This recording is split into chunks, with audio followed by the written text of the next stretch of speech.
अस्सलामुअलैकुम नाजरीन, मैं हूं आपका होस्ट साकिब और आप देख रहे हैं सीटी बॉक्स। दुनिया में आज तक दो जंग अजीम हो चुकी हैं। उन्हीं में से आज हम आपको पहली जंग अजीम के बारे में बताएंगे। आखिर इस जंग को शुरू करवाने में किन ममालिक का हाथ था और इस जंग के शुरू होने की वजूहात क्या बनी। आइए वीडियो का आगाज़ करते हैं। पहली जंग अजीम का आगाज़ 28 जून 1914 के इस वाक़ये से हुआ, जब किसी स्लेव दहशत पसंद ने ऑस्ट्रिया के शहजादे को गोली मारकर हलाक कर दिया। इसके बाद 28 जुलाई को ऑस्ट्रिया ने सर्बिया के खिलाफ जंग का आगाज़ कर दिया। 15 अगस्त को ऑस्ट्रिया की फ़ौजें हॉलैंड, बेल्जियम के ममालिक को रोंदती हुई फ्रांस की सरजमीन तक पहुंचने की कोशिश कर रही थी। जहां इन तीन ममालिक से बाकायदा जंग का आगाज़ हो चुका था, वहीं जर्मनी फ्रांस को तबाह करने के लिए प्लान बनाता है। और प्लान कुछ यूं तश्कील होता है कि फ़्रांस के शुमाली साहिल के साथ साथ होकर फ़्रांस के दारुल खिलाफ़े पेरिस पर हमला किया जाए। लेकिन फ़्रांस भी जर्मनी पर हमलावर होने का सोच चुका था, लिहाजा फ़्रांस की नज़र में जर्मनी कमज़ोर और बेखबर होगा और जर्मनी की जंग की कोई तैयारी नहीं होगी, तो इसे आराम से ज़ेर किया जा सकता है। यही सोचकर फ्रांस जर्मनी पर हमला कर देता है। ये हमला तदबीर और मंसूबे के तहत नहीं हुआ था, लिहाजा जर्मनी, जो कि पहले ही तैयार बैठा था, फ्रांस के इस हमले का भरपूर जवाब देता है और फ्रांस को पीछे हटने पर मजबूर कर देता है। इसके बाद जर्मनी ने अपने हमले की स्कीम को, जिसे 1905 में तैयार किया गया था, इस पर दोबारा अमल दरामद करना शुरू कर दिया और फ्रांस के कैपिटल पेरिस पर हमलावर हो गए। इस फौज की कमान जोफ्रे के हाथों में थी, लेकिन ऐन इसी वक्त फ्रांस की फौज की क़यादत जोसेफ सिमोन गैलिनी को दी जाती है, जिसने जर्मनी का वो हाल किया कि इन्हें पीछे हटना पड़ा और इसके बाद इनकी पेशकदमी रुक गई और जर्मनी और फ्रांस ने सुरंगें बनाना शुरू कर दी।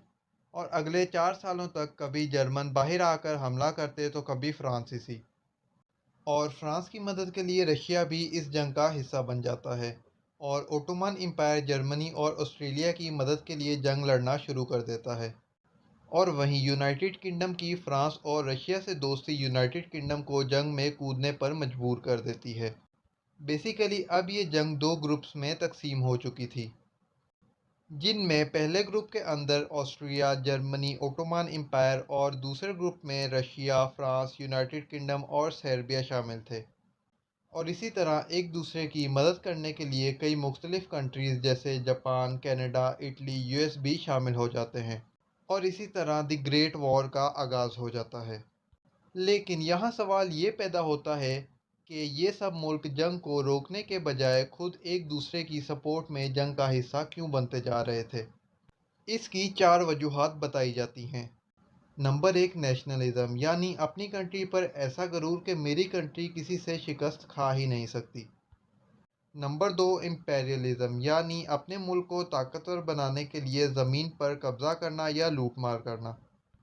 नंबर तीन, मिलिट्रिज्म, यानी खुद को ताकतवर बनाने के लिए अपनी फ़ौज का इस्तेमाल करना।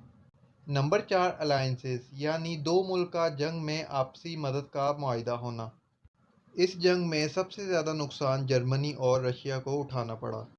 जर्मनी के 17,73,700 और रशिया के 17 लाख फौजियों की हलाकतें हुई और इस पूरी जंग में 40 मिलियन लोगों को नुकसान पहुंचा। इस 40 मिलियन में से 20 मिलियन की जानें चली गई और 20 मिलियन ज़ख्मी हुए। और इस जंग से इकॉनमी पर भी गहरे असरात पड़े, जिसकी वजह से तमाम मुल्कों को 30 बिलियन का नुकसान उठाना पड़ा।